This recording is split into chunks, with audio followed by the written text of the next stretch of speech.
सबको नमस्ते। विद्या की देवी सरस्वती माँ का आशीर्वाद हम सबको प्राप्त हो, उनकी कृपा दृष्टि हम सब पर बनी रहे। उनको प्रणाम करके आज सीबीएसई कक्षा 12वीं परीक्षा हेतु निर्धारित हिंदी ऐच्छिक विषय अंतरा भाग 2 गद्य खंड जहां कोई वापसी नहीं, इस पाठ का विशद विश्लेषण करेंगे। इसे स्वर दिया है डॉक्टर गजानंद आर्य ने। लेखक परिचय। निर्मल वर्मा, जन्म 1929 में, जगह शिमला, हिमाचल प्रदेश। मृत्यु सन 2005 में। उन्होंने एमए इतिहास से शिक्षा ली और चेक भाषा का उनको विस्तृत और विशद ज्ञान था। चेक भाषा चेकोस्लोवाकिया की एक देश है, चेकोस्लोवाकिया, वहां की भाषा, उसे चेक भाषा कहते हैं। दिल्ली विश्वविद्यालय में वो प्राध्यापक रहे। एक अच्छे अनुवादक और अच्छे स्वतंत्र लेखक के रूप में वो जाने जाते हैं। उनकी कुछ कृतियां हम दे रहे हैं जो उन्होंने कहानियां लिखी हैं। परिंदे, जलती झाड़ी, 3 एकांत, पिछली गर्मियों में, उपन्यास, रात का रिपोर्टर, वे दिन, एक चिथड़ा सूख, लालटीन का छत, यात्रा संस्मरण भी लिखे, हर बारिश में, चीड़ों की चांदनी। कुछ उनके निबंध संग्रह हैं, शब्द और स्मृति, कला का जोखिम, ढलान से उतरते हुए।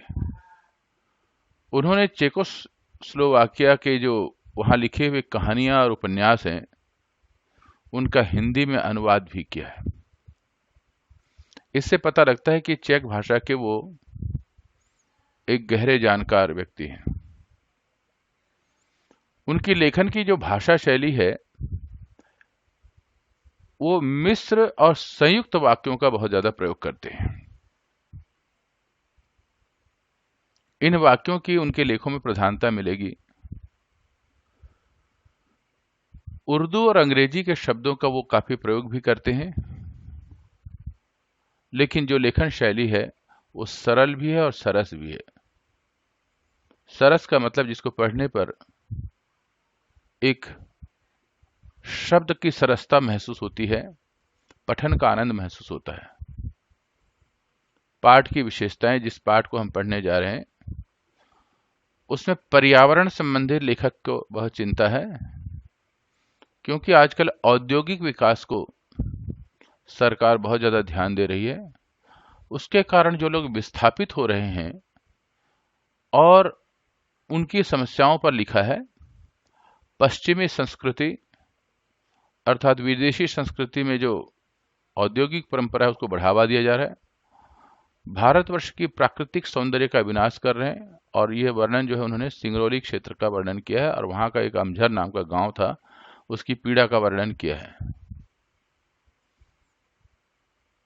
औद्योगिकरण से आजकल हो रहे जो विनाश हो रहे हैं और पर्यावरण का हानि हो रही है, जहां एक और प्रगति हो रही है, लेकिन जो पर्यावरण का विनाश हो रहा है उसके ऊपर लेखक ने बहुत ज्यादा ध्यान दिया है। और उन्हें जो सम्मान प्राप्त हुआ है वो साहित्य अकादमी पुरस्कार प्राप्त हुआ है।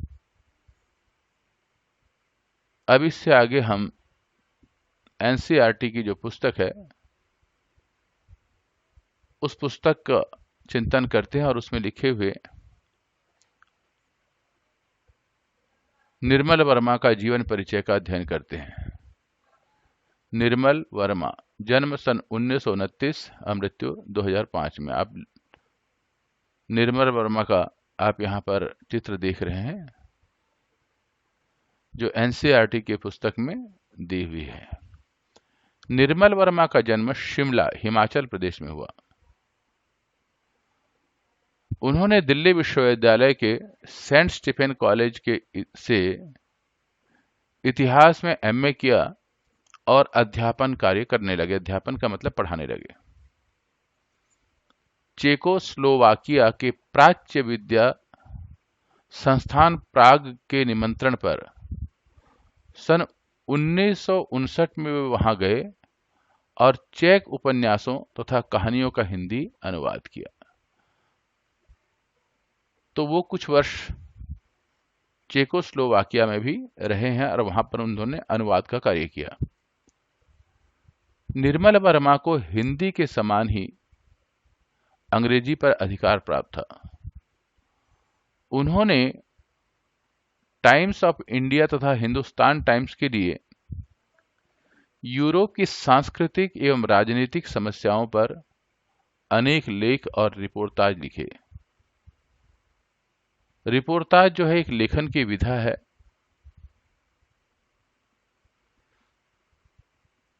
जो उनके निबंध संग्रहों में संकलित है। सन 1970 में वे भारत लौट आए और स्वतंत्र लेखन का कार्य करने लगे। स्वतंत्र लेखन का मतलब होता है बिना नौकरी लिए हुए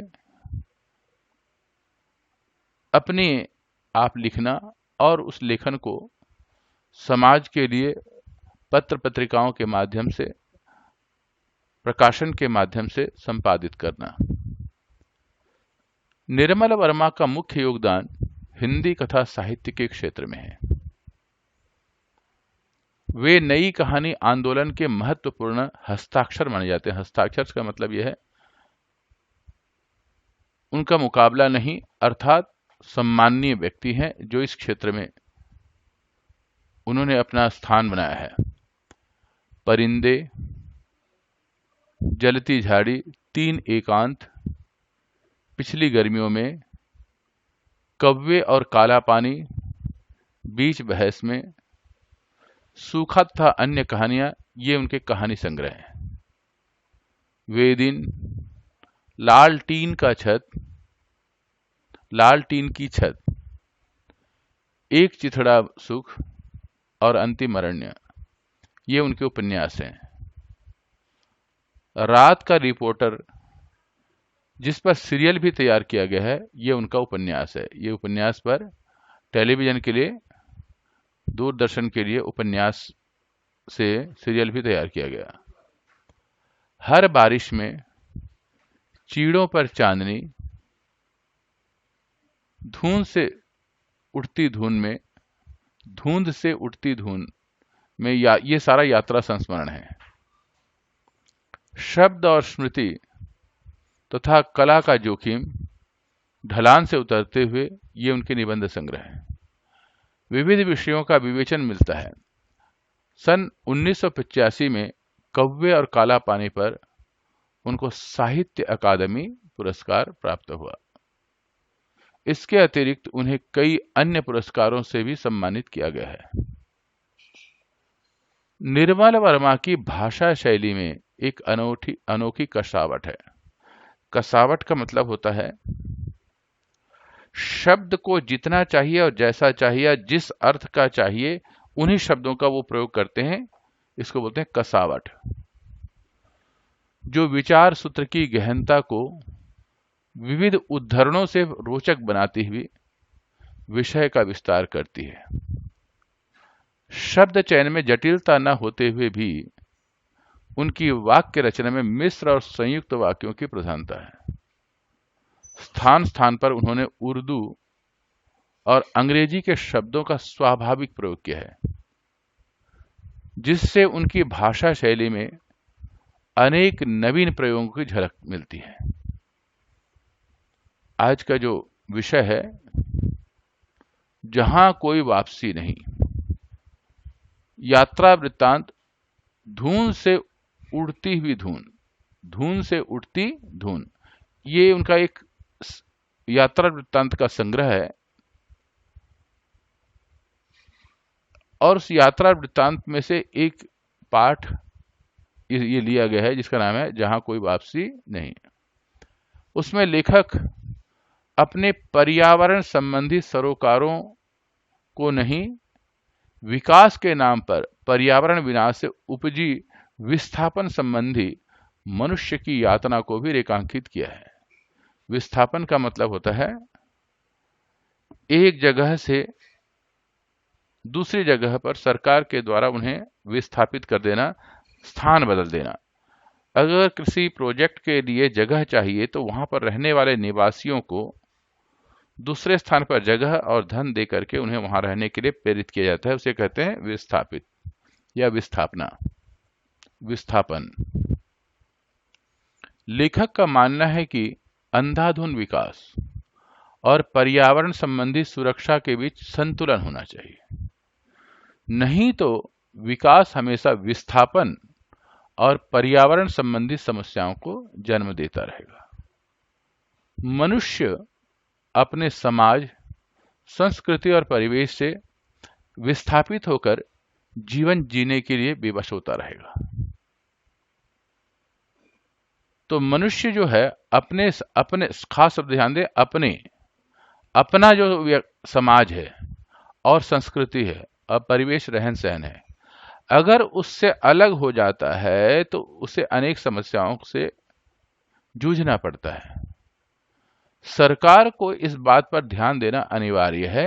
ये लेखक का इस पाठ का उद्देश्य है और इस बात का ध्यान रखें, ये पाठ यात्रा वृत्तांत है। औद्योगिक विकास के दौर में आज प्राकृतिक सौंदर्य किस तरह नष्ट होता जा रहा है, इसका मार्मिक चित्रण इस पाठ में किया गया है। यह पाठ विस्थापितों की अनेक समस्याओं का हृदय स्पर्शी चित्र प्रस्तुत करता है। इस सत्य को भी उद्घाटित करता है कि आधुनिक औद्योगिकरण की आंधी में सिर्फ मनुष्य ही नहीं उखड़ता, बल्कि उसका परिवेश, संस्कृति और आवास स्थल भी हमेशा के लिए नष्ट हो जाते हैं। लेखक ने ऐसा वर्णन किया, मार्मिक का मतलब होता है ऐसा लेख जो हमारे मन को स्पर्श कर जाए और आत्मा को भी स्पर्श करे, साथ में हृदय को स्पर्श करे, और उसके जो लेखन का मुख्य उद्देश्य, मुख्य मर्म है, उसको पहचानता हो, उसे हृदय स्पर्शी और मार्मिक कहा जाता है। आइए पाठ का अध्ययन करते हैं। जहां कोई वापसी नहीं। एनसीईआरटी की पुस्तक में आप यहां देख रहे हैं, लोग विस्थापित होकर के अपने गांव से कैसे दूर स्थान पर चले जा रहे हैं, इसका विषय में वो वर्णन करते हैं।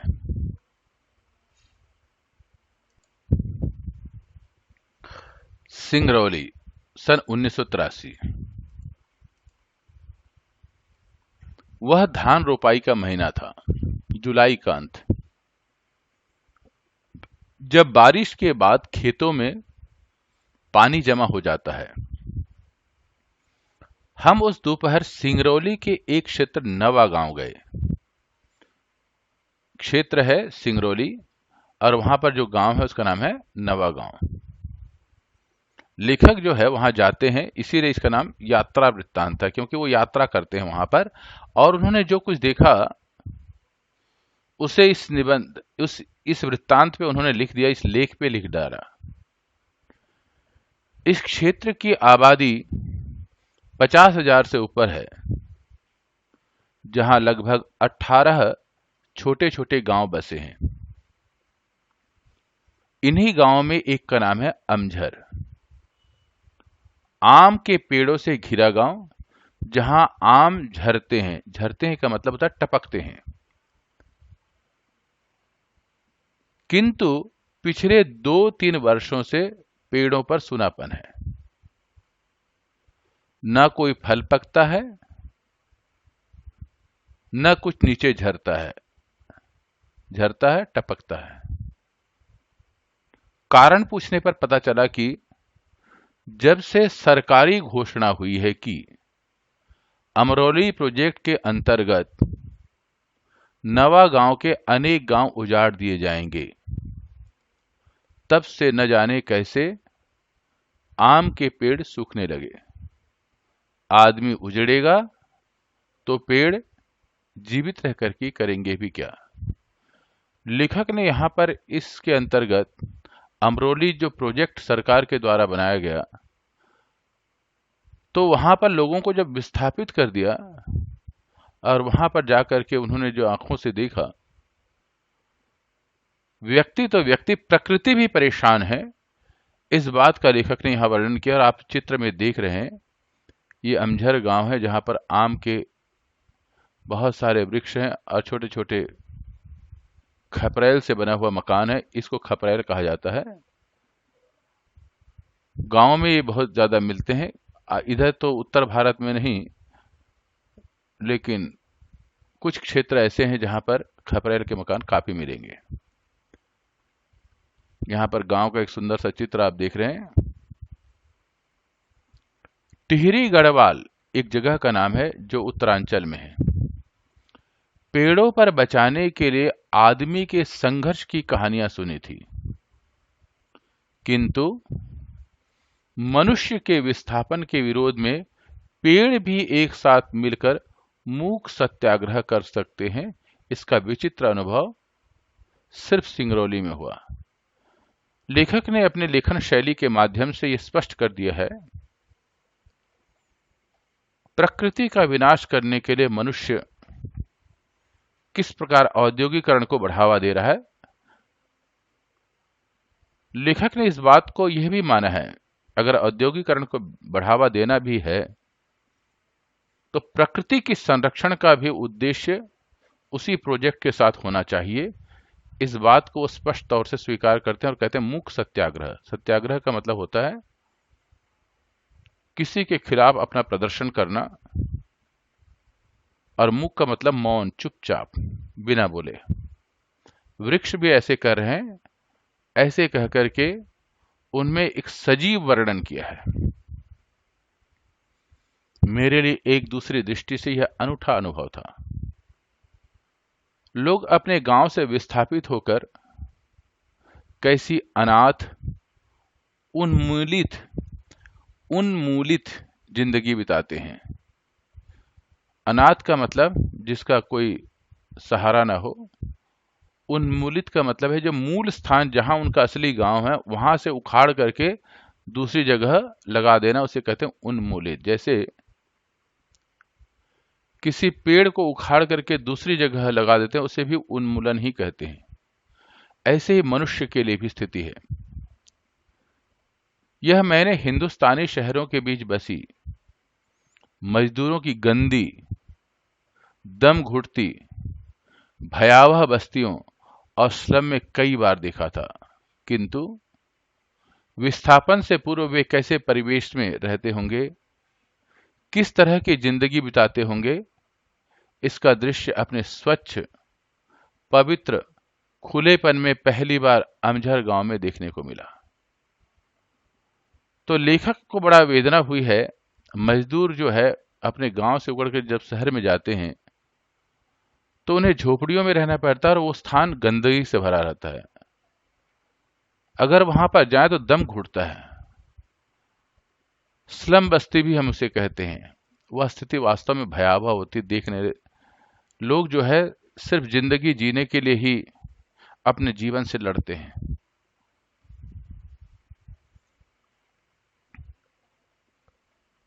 पेड़ों के घने झुरमुट, साफ सुथरे खप्पर वाले, मिट्टी के झोपड़े और पानी, चारों तरफ पानी। अगर मोटर रोड की भागती बस की खिड़की से देखो तो लगेगा कि समूची जमीन एक झील है, एक अंतहीन सरोवर जिसमें पेड़, झोपड़े, आदमी, ढोर डांगर आधे पानी में, आधे ऊपर तिरते दिखाई देते हैं। मानो किसी बाढ़ में सब कुछ डूब गया हो, पानी में धंस गया हो। लेखक ने यहां पर वर्षा ऋतु का वर्णन किया है कि गांव में किस प्रकार वर्षा ऋतु में सुंदर वातावरण होता है। आप यहाँ चित्र में भी देख सकते हैं, एक किसान है, उसका खेत है, यहाँ पर कई सारे खेत हैं, ये जंगल है, गांव है, इसमें पानी भरा रहता है। पानी भरे हुए पानी में मजदूर और गांव के किसान सब मिलकर के रोपाई करते हैं। ये बाहर से धान को उखाड़ करके लाया जाता है और खेत में उसे दोबारा लगाया जाता है, उसे रोपाई कहते हैं। बरसात का ऋतु होने से देखो, वर्षा से बचने के लिए औरतें एक प्लास्टिक का छप्पर नुमा चीज लगा लेते हैं, जिससे वो वर्षा से बच भी सकते हैं। किसान इसको ध्यान से देख रहा है किस प्रकार कार्य हो रहा है, और अपने आप स्वयं भी कार्य कभी कभी कर रहा है। किंतु यह भ्रम है, यह बाढ़ नहीं। पानी में डूबे धान के खेत हैं। अगर हम थोड़ी सी हिम्मत बटोरकर गांव के भीतर चलें, तब वे औरत दिखाई देंगे जो एक पांत में झुकी हुई धान के पौधे को छप छप पानी में रोप रही हैं। सुंदर, सुडौल, धूप में चमचमाती काली टांगे, सिर पर चटाई के एक किस्तीनुमा हेड, जो फोटो या फिल्मों में देखे हुए वियतनामी या चीनी औरतों की याद दिलाते हैं। लेखक को अचानक याद आता है, वियतनाम और चीनी में भी इस प्रकार खेती की जाती है। तो वो भारत का जो अमझर गांव है, वहां पर जाकर के उसने ये सारा दृश्य को अपने आंखों से देखा है। साथ में वियतनाम और चीन में भी ऐसी स्थिति है, उसको याद दिला रहे हैं। जरा सी आहट पाते हुए एक साथ मिलकर चौंकी हुई निगाहों से हमें देखती हैं, बिल्कुल उस युवा हिरणियों की तरह, जिन्हें मैंने एक बार कान्हा एक जगह का नाम है, वन्य स्थल में देखा था। वन्य स्थल जंगल में। लेखक ने यहाँ पर उन औरतों की एक सुंदरता का वर्णन किया है, जहाँ भव्य रूप का भी वर्णन किया है। वहां पर उनके सजग रहने की, हिरणियों की तरह तुलना की है, सजग रहने की तरह, और अपने काम को ध्यान से करते हुए भी सजग रहने का वर्णन किया है। किंतु वे डरती नहीं, भागती नहीं, सिर्फ विस्मय से मुस्कुराती हैं। विस्मय का मतलब आश्चर्य। फिर सिर झुकाकर अपने काम में डूब जाती हैं। यह समूचा दृश्य इतना साफ और सजीव है कि अपनी स्वच्छ मांसलता में इतना संपूर्ण और शाश्वत की एक क्षण के लिए विश्वास तक नहीं होता कि आने वाले वर्षों में सब कुछ मटिया मेट हो जाएगा। झोपड़े, खेत, ढोर, आम के पेड़, सब एक गंदी आधुनिक औद्योगिक कॉलोनी की ईंटों के नीचे दब जाएगा। और ये हंसती मुस्कुराती औरतें भोपाल, जबलपुर या बैढन की सड़कों पर, ये जगहों का नाम है, पत्थर कूटती दिखाई देंगी। शायद कुछ वर्षों तक उनकी स्मृति याद में अपने गांव की तस्वीर एक स्वप्न की तरह धुंधलाती रहेगी। किंतु धूल में लौटते उनके बच्चों को तो अपने मालूम तक ही नहीं होगा कि बहुत पहले उनके पुरखों का गांव था, यहां आम झरा करते थे। इस पूरे पैराग्राफ में लेखक ने अपनी अंतर्वेदना को प्रकट किया है कि आज के औद्योगिकरण की दुनिया में गांव का विनाश, प्रकृति का विनाश कर रहे हैं, और वहां के विस्थापित लोग शहर में जाकर के जो अपनी खेती करते थे, अपना खेती, आज वो सड़क को में पत्थर को कूट रहे हैं, झोपड़ी में रहने को मजबूर हो रहे हैं। उनकी वेदना उनके अंतर मन में लपेटा हुआ है, लेकिन उनके बच्चों को इसका कुछ भी नहीं पता। दूसरी पीढ़ी चेंज हो जाती है, लेकिन औद्योगिकरण के कारण प्रकृति का विनाश, इस वेदना को इस पूरे पैराग्राफ में लेखक ने बड़े सुंदर तरीके से वर्णन किया है। ये लोग आधुनिक भारत के लिए नए शरणार्थी हैं। इस शब्द का ध्यान रखें, नए शरणार्थी। शरणार्थी उन्हें कहा जाता है जैसे भारत और पाकिस्तान जब अलग हुए तो पाकिस्तान से हिंदू अपने देश में आए और अपनी संस्कृति, अपने धर्म, अपना देश समझ करके वहां सब कुछ छोड़ करके वापस आ गए भारत में शरण लेने के लिए। उन्हें कहा गया शरणार्थी। लेकिन लोगों के मन में अपनी पुरानी वेदना साथ में छिपी हुई है। यहां पर लेखक ने नए शरणार्थी शब्द का इसलिए प्रयोग किया है, ये एक गांव से दूसरी गांव में चले जाते, एक क्षेत्र से दूसरी जगह चले जाते हैं, तो हालत तो इनकी भी वही है, लेकिन बात यह है कि अपने ही देश में, अपने ही क्षेत्र में है। इसीलिए लेखक ने नए शरणार्थी शब्द का प्रयोग किया है, जिन्हें औद्योगिकरण के झंझावात कहते हैं, भयंकर तेज तूफान और वर्षा से मिलकर के जो स्थिति उत्पन्न होती है उसे झंझावात कहते हैं। तो यहां पर औद्योगिकरण के झंझावात मतलब उद्योग का इतना तीव्र गति से विकास हो रहा है, उसे झंझावात शब्द प्रयोग किया है। ने अपनी जमीन से उखाड़ कर हमेशा के लिए निर्वासित कर दिया है, निर्वासित निकाल दिया है। प्रकृति और इतिहास के बीच यह गहरा अंतर है। यहां पर दो शब्द का प्रयोग किया, प्रकृति और इतिहास। बाढ़ या भूकंप के कारण लोग अपना घर बार छोड़कर के कुछ अरसे के लिए जरूर बाहर चले जाते हैं, किंतु आफत टलते हुए दोबारा अपने जाने पहचाने परिवेश में लौटकर भी आते हैं। किंतु विकास और प्रगति के नाम पर जब इतिहास लोगों को उन्मूलित करता है तो वह फिर कभी अपने घर वापस नहीं लौट सकते। आधुनिक औद्योगिकरण की आंधी में सिर्फ मनुष्य ही नहीं उखड़ता, बल्कि उसका परिवेश और आवास स्थल भी हमेशा के लिए नष्ट हो जाते हैं। इस पैराग्राफ में लेखक ने प्रकृति और इतिहास के विषय में चिंतन किया है। प्रकृति से मतलब प्राकृतिक आपदा। जब प्राकृतिक आपदा आती है तो लोग कुछ क्षण के लिए, कुछ दिनों के लिए दूसरी जगह पर सुरक्षा की दृष्टि से चले जाते हैं या ले जाया जाता है, लेकिन जब वह प्राकृतिक आपदा समाप्त हो जाता है तो वापस आते हैं, फिर अपने घर को संजो लेते हैं। लेकिन इतिहास से तात्पर्य यह है कि जो दोबारा वापस नहीं आता, औद्योगिकरण के कारण उनको जो स्थान परिवर्तित कर दिया गया, उनके मूल आवास स्थल को छीन लिया गया है और वो पूरी तरह नष्ट हो गए हैं, तो वो वापस जाने लायक जगह नहीं होती, तो उनके लिए इतिहास बन जाता है। इसीलिए क्या कहा है, इतिहास। तो दोनों शब्दों में भिन्नता है, एक प्राकृतिक आपदा और दूसरा सरकार के द्वारा किया हुआ विस्थापित, जो इतिहास बन जाता है। ऐसा था, इतिहास का मतलब ऐसा था।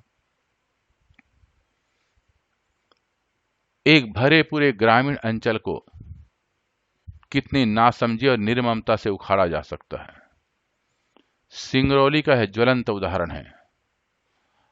अगर यह इलाका उजाड़ रेगिस्तान होता तो शायद इतना क्षोभ नहीं होता, क्षोभ माने दुख।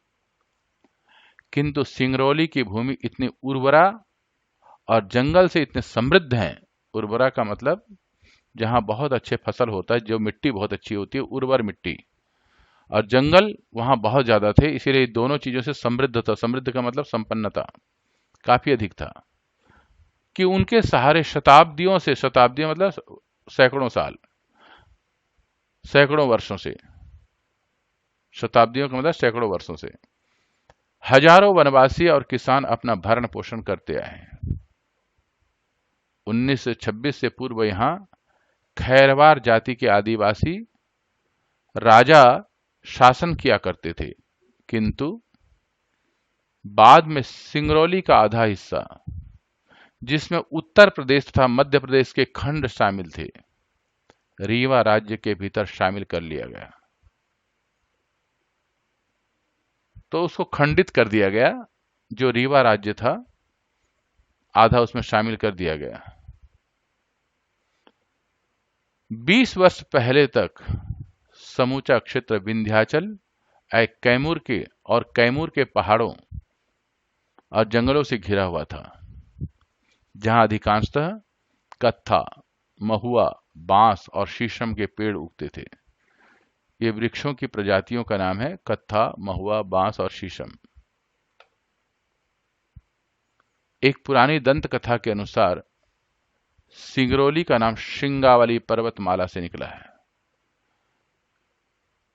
लेखक ने यहां पर भाषा विज्ञान के माध्यम से बताया सिंगरौली का असली नाम पहले श्रृंगावली था और वहां एक पर्वतों का समूह था, उसका नाम श्रृंगावली पर्वतमाला, तो वहां से बिगड़ करके शब्द बन गया सिंगरौली, जो पूर्व पश्चिम में फैली है।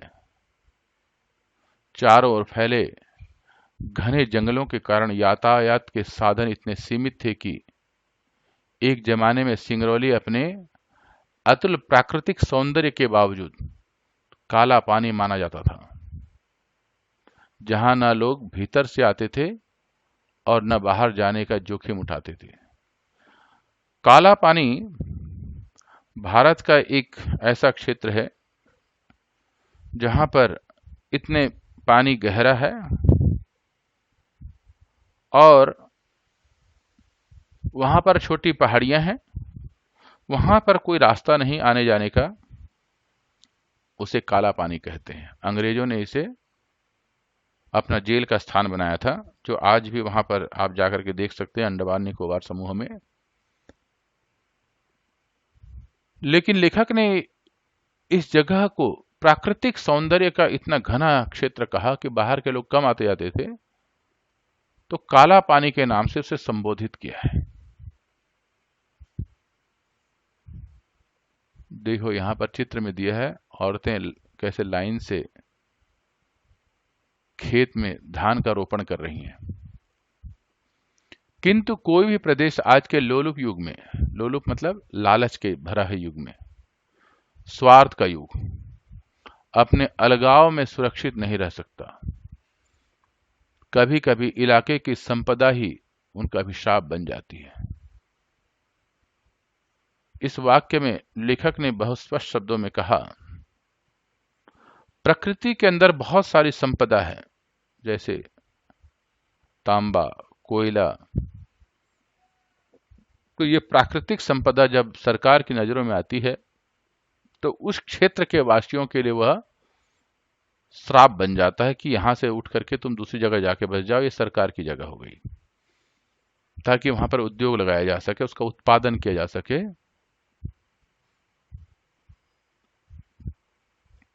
दिल्ली की सत्ताधारियों और उद्योगपति की आंखों में सिंगरौली की अपार खनिज संपदा छिपी नहीं रही। विस्थापन की एक लहर रिहंद बांध के बनाने से, रिहंद एक जगह का नाम है जहां पर बांध बनाया गया, जिसके कारण हजारों गांव उजड़ गए थे। इन्हीं नई योजनाओं के अंतर्गत सेंट्रल कोल फील्ड और national super thermal power corporation का निर्माण हुआ। ये दो प्रोजेक्ट वहां पर बड़े प्रोजेक्ट आए थे। चारों तरफ पक्की सड़कें और पुल बनाए गए। सिंगरौली, जो अब तक अपने सौंदर्य के कारण बैकुंठ और अपने अकेले कारण के पान काला पानी माना जाता था, अब प्रगति के मानचित्र पर राष्ट्रीय गौरव के साथ प्रतिष्ठित हुआ। उसके सौंदर्य के कारण उसे बैकुंठ, बैकुंठ का मतलब स्वर्ग मानते थे। और वहां इतना जंगल था कि लोग आते जाते नहीं थे, अकेलापन था, उसे काला पानी मानते थे। ये लेखक ने बड़ी सुंदर उपाधि दी है। पर सरकार की नजर उस पर पड़ चुकी थी औद्योगिकरण के लिए। कोयले के खदानों और उन पर आधारित ताप विद्युत गृहों की पूरी श्रृंखला ने पूरे प्रदेश को अपने में घेर लिया, जहां बाहर का आदमी फटकता तक न था। वहां केंद्रीय और राज्य सरकारों के अफसरों, इंजीनियरों और विशेषज्ञों की कतार लग गई। ये प्रोजेक्ट लगने के कारण बड़े बड़े पढ़े लिखे लोग उस क्षेत्र का विकास के लिए सरकार की ओर से पहुंच गए। जिस तरह जमीन पर पड़े सरकार को देखकर जिस तरह जमीन पर पड़े शिकार को देखकर आकाश में गिद्धों और चीलों का झुंड मंडराने लगता है, वैसे सिंगरौली की घाटी और जंगलों पर ठेकेदारों, वन अधिकारियों और सरकारी कारिंदों का आक्रमण हुआ। तो सरकार के विभाग का वहां पर आक्रमण शब्द से लिखा, इसका मतलब बड़ी तेजी से विकास होना प्रारंभ हो गया सरकारी अफसरों का वहां पर, और सरकारी विभाग का वहां पर स्थापना होने लग गई। विकास का यह उजला पहलू अपने पीछे कितने व्यापक पैमाने पर विनाश का अंधेरा लेकर के आया था, हम उसका छोटा सा जायजा लेने दिल्ली में स्थित लोकायन संस्था की ओर से सिंगरौली गए थे। यहां पर लेखक ने बताया इस पैराग्राफ में, लोकायन नाम की एक संस्था थी, उसके साथ मिलकर के लेखक जो है उसका जायजा का मतलब होता है वहां पर निरीक्षण करने के लिए गए थे। यहां पर उजला शब्द विकास का इसलिए प्रयोग किया गया, सरकार का एक मुख्य उद्देश्य है कि औद्योगिकरण को विकास की ओर दिया जाए, तो इसलिए उजला पहलू कहा है। सिंगरौली जाने से पहले मेरे मन में इस तरह का कोई सुखद भ्रम नहीं था कि औद्योगिकरण का चक्का जो स्वतंत्रता के बाद चलाया गया उसे रोका जा सकता है। शायद 35 वर्ष पहले हम कोई दूसरा विकल्प चुन सकते थे जिसमें मानव सुख की कसौटी भौतिक लिप्सा न होकर जीवन की जरूरतों के द्वारा निर्धारित होती थी। भौतिक लिप्सा का मतलब आजकल के दुनिया में जरूरत की चीजों की लालच, लिप्सा लालच। हर एक व्यक्ति को बहुत ही अधिक से अधिक सांसारिक वस्तु और संसाधन चाहिए, उसे कहते हैं भौतिक लिप्सा। आप यहां पर देख रहे हैं जो अमझर गांव पहले आम के पेड़ों का एक जंगल होता था, वो कट गए, नई सड़क, नई फैक्ट्रियां बन गई, विद्युत ताप गृह का यहां पर चित्र दिखाई दे रहा है आपको। पश्चिम का मतलब होता है यहां पर पश्चिमी देश, जैसे यूरोप और अमेरिका, हम उसे पश्चिमी देश कहते हैं। जिस विकल्प को खो चुका था भारत में उसकी संभावनाएं खुली थी, क्योंकि अपने समस्त कोशिशों के बावजूद अंग्रेजी राज हिंदुस्तान को संपूर्ण रूप में सांस्कृतिक कॉलोनी के बनाने में असफल रहा था। भारत की सांस्कृतिक विरासत यूरोप की तरह म्यूजियम्स और संग्रहालयों में जमा नहीं थी। म्यूजियम कहते हैं जहां पर पुराने यादगारों को इकट्ठा करके एक जगह रखा जाता है ताकि लोग अपने पुराने इतिहास को जान सकें, उसे म्यूजियम और संग्रहालय कहते हैं। पुरानी वस्तुओं का या प्राचीन हमारे संस्मरणों को एक जगह इकट्ठे करना, ऐसी जगह को म्यूजियम और संग्रहालय कहा जाता है। वह उन रिश्तों से जीवित थी जो आदमी को उसकी धरती, उसके जंगलों, नदियों, एक शब्द में कहें उसके समूचे परिवेश के साथ जोड़ते थे। परिवेश, रहन सहन। अतीत का समूचा मिथक संसार पोथियों में नहीं, इन रिश्तों की अदृश्य लिपि में मौजूद रहता है। तो वहां पर जो भी चीजें हैं, मिथक, पुराने यादें, पोथियां, किताबें, अदृश्य लिपि, किसी वस्तु को देखने पर आपको पुरानी बातें याद आएंगी, पुरानी घटनाएं याद आएंगी, पुराने जीवन याद आएंगे, लेकिन वह लिखा हुआ नहीं रहेगा, उसे कहते हैं अदृश्य लिपि। यूरोप में पर्यावरण का प्रश्न मनुष्य और भूगोल के बीच संतुलन बनाए रखने का है। भारत में यही प्रश्न मनुष्य और उसकी संस्कृति के बीच पारंपरिक संबंध बनाए रखने का होता है। लेखक ने भारत की परिस्थितियों का यहां पर सुंदर वर्णन कर दिया। बिना संस्कृति के मनुष्य जीवित नहीं रह सकता। इसीलिए संस्कृति और मनुष्य दोनों का आपसी घनिष्ठ संबंध है, इसके बारे में कहना चाहते हैं। स्वातंत्र्योत्तर, इसका मतलब है स्वतंत्रता के बाद, भारत की सबसे बड़ी ट्रेजेडी यह नहीं है कि ट्रेजेडी घटना, शासक वर्ग ने औद्योगिकरण का मार्ग चुना। ट्रेजेडी यही रही कि पश्चिम की देखा देखी और नकल में योजनाएं बनाते समय प्रकृति, मनुष्य और संस्कृति के बीच का नाजुक संतुलन किस तरह नष्ट होने जा रहा है, नष्ट होने से बचाया जा सकता है, इस और हमारे पश्चिम शिक्षित सत्ताधारियों का ध्यान कभी नहीं गया। हम बिना पश्चिम को मॉडल बनाए अपनी शर्तों और मर्यादाओं के आधार पर औद्योगिक विकास का भारतीय स्वरूप निर्धारित कर सकते हैं। कभी इसका ख्याल भी हमारे शासकों को आया हो, ऐसा नहीं जान पड़ता। सिंगरौली, जहां कोई वापसी नहीं, वहां जो संपादित है उसका अंश है, इसको लिया गया है। तो लेखक ने यह इस पैराग्राफ में पूरा कहा, हम पश्चिम का अर्थात यूरोपियन संस्कृति, उसको हम पूरी तरह अनुकरण नहीं कर सकते, लेकिन हम भारतीयता को छोड़ भी नहीं सकते। दोनों के बीच में एक मध्य मार्ग, संतुलन का मार्ग अपनाना आवश्यक है। सिर्फ हम पश्चिम के देखा देखी भागम भाग की दुनिया में न भागें, अपनी संस्कृति और अपनी सभ्यता को पहचानना भी अत्यंत अनिवार्य है।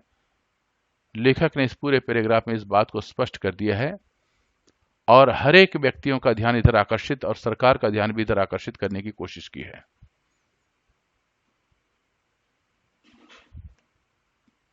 अब हम इस पाठ के जो कठिन शब्द हैं उसके विषय में यहां पर से देख सकते हैं। विस्थापन, अपने निवास स्थान से बलपूर्वक हटाया या उजाड़ा गया। उन्मूलित, शाश्वत, निरंतर। झंझावात, मुसीबत, परेशानी, उसका शब्दार्थ है। लोलुप, लालची, चक्का, चक्र, पहिया, गाड़ी का पहिया। अब हम पाठ्य पुस्तक के प्रश्नोत्तर का चिंतन करने जा रहे हैं। अगर आपको पाठ अच्छी तरह समझ में आया तो आप सबसे पहले आपके सामने में लाइक बटन है, इसको अवश्य दबाएं।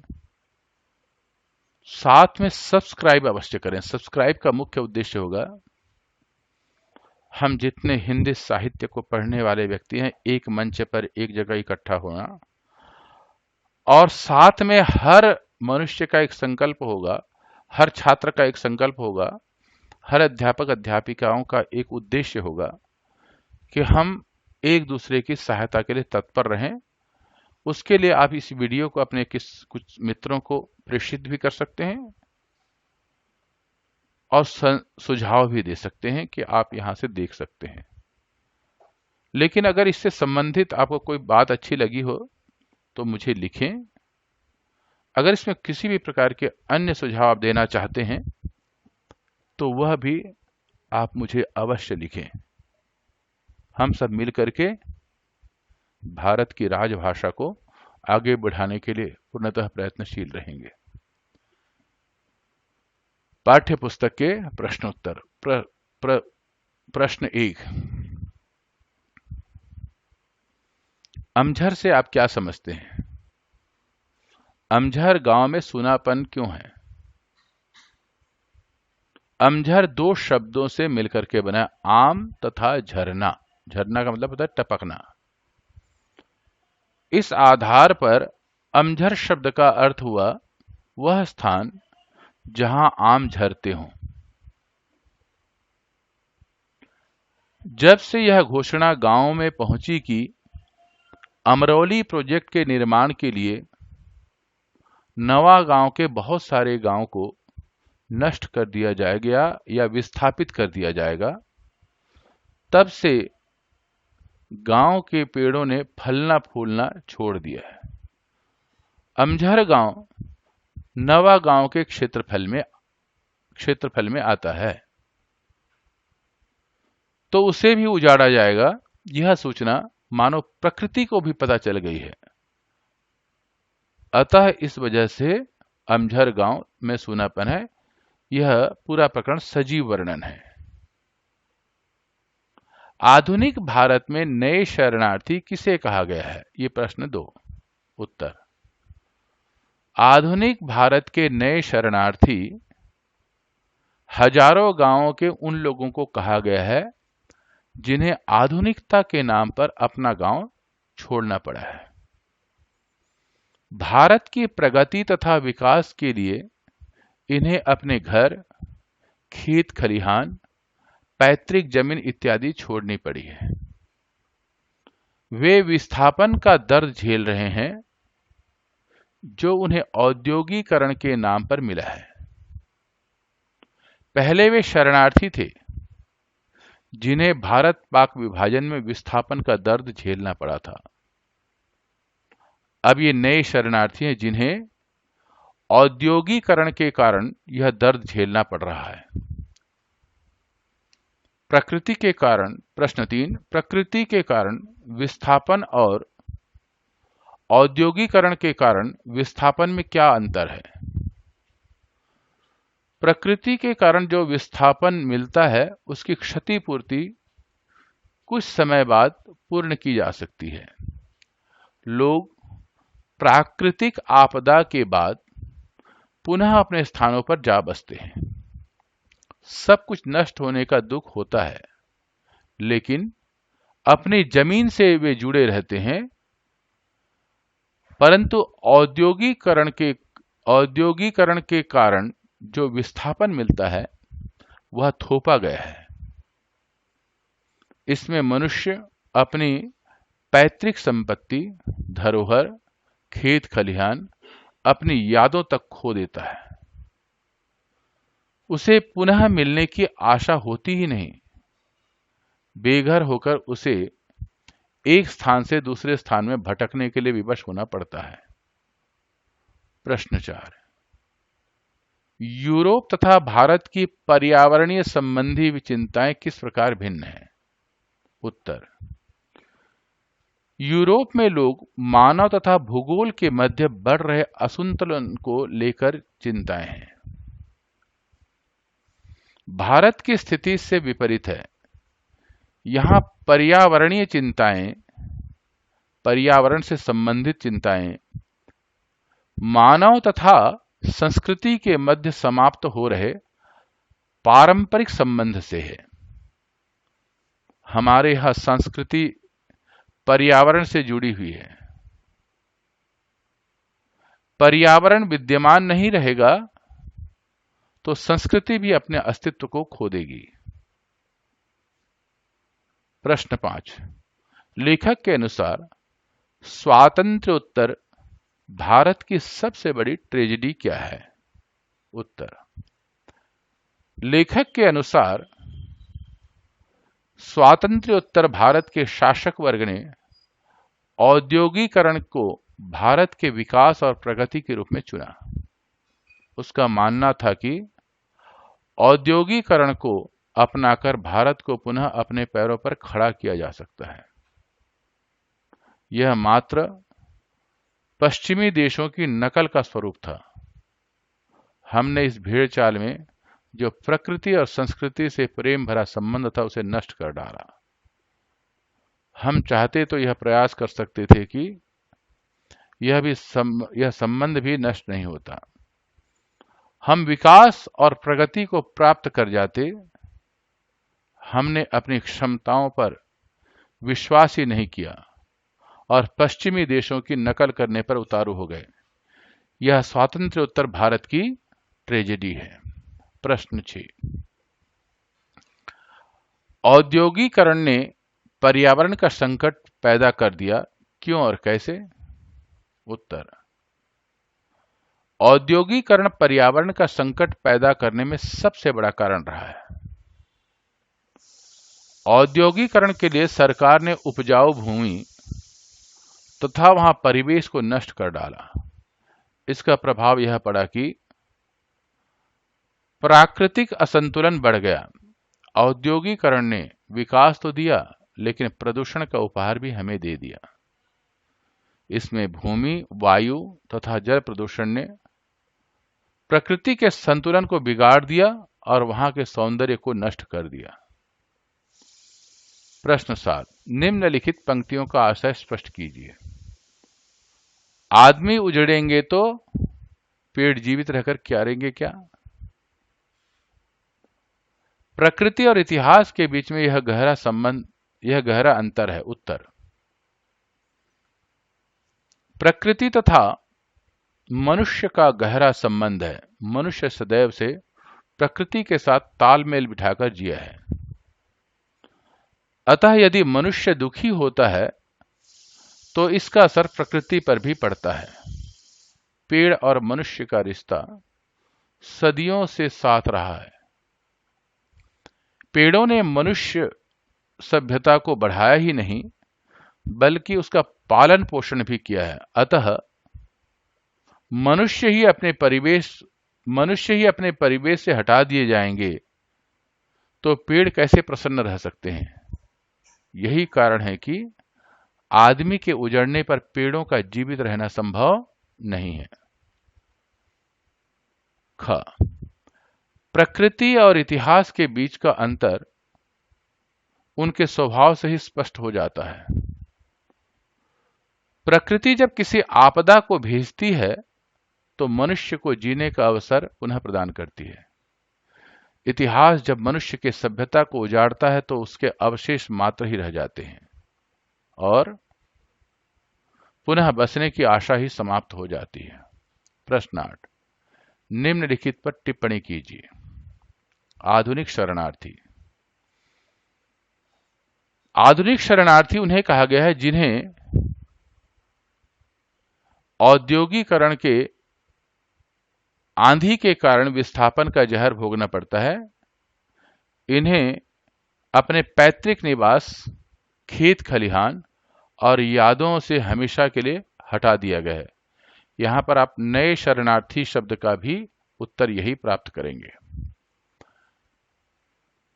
औद्योगिकरण की अनिवार्यता। सभी जानते हैं कि मनुष्य के विकास के लिए औद्योगिकरण बहुत आवश्यक है।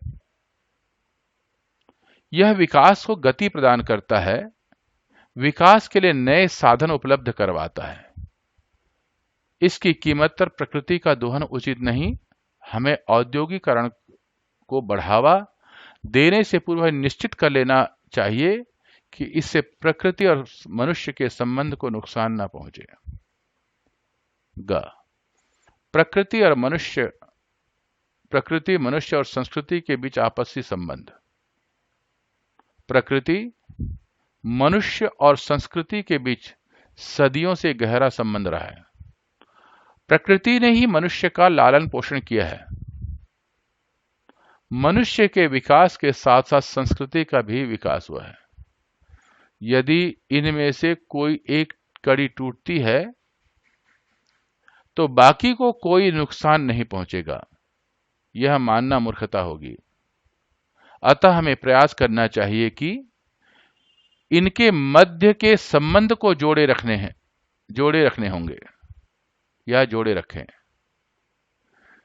किसी भी कारण से इन्हें टूटने न दें। प्रश्न 9, निम्नलिखित पंक्तियों का भाव सौंदर्य लिखिए। कभी कभी किसी इलाके की संपदा ही उसका अभिशाप बन जाती है। इसका भाव सौंदर्य है कि लेखक अपने मन की बात को सुंदर शब्दों से अभिव्यक्त करता है। इन शब्दों के माध्यम से बताना चाहता है कि यदि कोई इलाका खनिज संपदा से भरपूर है तो यह नहीं मानना चाहिए कि वह उसके लिए वरदान है। गहराई से देखें तो यह उसके लिए अभिशाप भी बन जाता है। ऐसा अभिशाप जो उसकी खनिज संपदा का दोहन करने के लिए उस स्थान को उजाड़ दिया जाता है। ख, अतीत का समूचा मिथक संसार पोथियों में नहीं है, इस रिश्तों की अदृश्य लिपि में भी मौजूद रहता था। इस पंक्ति के माध्यम से लेखक ने प्रकृति तथा मनुष्य के मध्य संबंध की घनिष्ठता को बहुत ही सुंदर रूप में अभिव्यक्त किया है। इसमें लेखक बताना चाहता है कि भारतीयों ने प्रकृति के साथ अपने गहरे संबंध को इतिहास में नहीं लिखा है, बल्कि उसे रिश्तों में इस प्रकार रचा बसा लिया है, वह समाज में आंखों से ही दिखाई दे जाता है, आंखों से ही दिखाई दे जाता है। इसके लिए हमें इतिहास में नहीं बल्कि अपने आसपास देखने की आवश्यकता है, जो हमारे खान पान, रहन सहन, वेशभूषा, तीज त्योहार, रीति रिवाज के माध्यम से अभिव्यक्त होता है। इस प्रकार हमने प्रश्नोत्तर को भी समझा। मुझे विश्वास है कि आपको यह पसंद आया होगा, तो आप लाइक बटन अवश्य दबाएंगे। अगर इस विषय में कुछ विचार अपना लिखना चाहते तो अवश्य लिखें। साथ में सब्सक्राइब बटन अवश्य दबाएं। हम सब हिंदी परिवार मिलकर के एक मंच पर इकट्ठा होंगे। भारत की राजभाषा हिंदी के प्रचार और प्रसार में हमें सहयोग मिलता रहेगा। साथ में आपका कर्तव्य है, आपका उद्देश्य भी होना चाहिए, किसी अपने ऐसे मित्र को जो हिंदी साहित्य से प्रेम रखते हैं या पढ़ना चाहते हैं, अवश्य भेजें। सभी छात्रों को प्रेषित करें, जिससे वो छात्र भी इस पाठ का लाभ उठा सकें।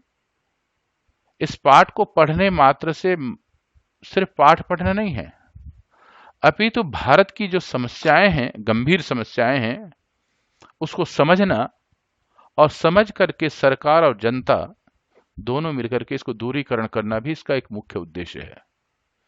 इसलिए भी ऐसे पाठों को, जो विचार हमारे समाज के हित के लिए हैं, हमें राष्ट्र हित के लिए है और दूरगामी इसके अच्छे परिणाम को ढूंढना होगा, इसलिए भी संप्रेषित करें, इसे भेजें और